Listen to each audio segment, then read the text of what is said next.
చాలామంది మిరప రైతులు అయితే డబ్బి రకాలు ఎంచుకున్న వాళ్ళు గ్రోత్ అనేది ఎక్కువగా వచ్చింది కానీ పూత కాత రావడం లేదు అని చెప్పడం జరుగుతుంది. అలాగే ఫ్లవర్ డ్రాపింగ్ అనేది కూడా ఎక్కువగా ఉందని చెప్పడం జరుగుతుంది.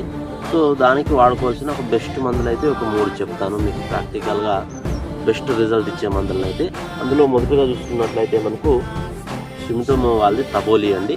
సో మనకి తబోలిలో వచ్చి మనకు కాక్లాబుట్రజోల్ అనే టెక్నికల్ అయితే ఉండడం జరుగుతుంది. ఇందులో వచ్చి 40% ఎస్సీ రూపంలో అయితే ఉంటుంది. సో ఈ తబోలిని అయితే వాడుకొని మంచి రిజల్ట్ అయితే రావడం జరుగుతుందండి. సో దీన్ని వచ్చి మనము ఒక ఎకరానికి 30 నుంచి 30 ml ఒక ఎకరానికి వాడుకొని మంచి ఫలితం అయితే ఉంటుందండి. తబోలిలో కాక్లాబుట్రజోల్ అయితే ఉండడం జరుగుతుంది. ఇది సుమిటోమో కంపెనీ.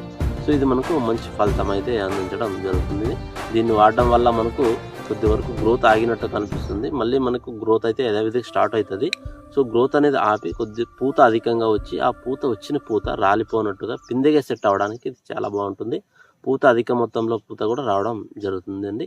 సో ఇది ఒక మొక్కకు కావాల్సిన హార్మోన్స్, ఇది హార్మోన్గా చెప్పుకోవచ్చు.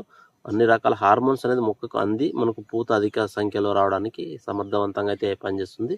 దీన్ని అయితే వాడుకోండి. సో ఈ సిమ్టోమో తబోలి అనేది మీకు అవైలబుల్గా లేకపోతే నెక్స్ట్ తెలుసుకున్నట్లయితే మనకు గరుడా కంపెనీకి చెందిన చమత్కార్.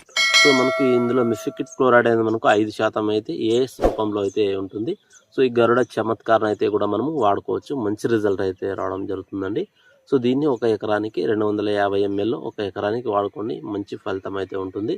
సో ఇది మనకు ఇప్పుడు చెప్పిన మందులు తబోలి కానీ లేకపోతే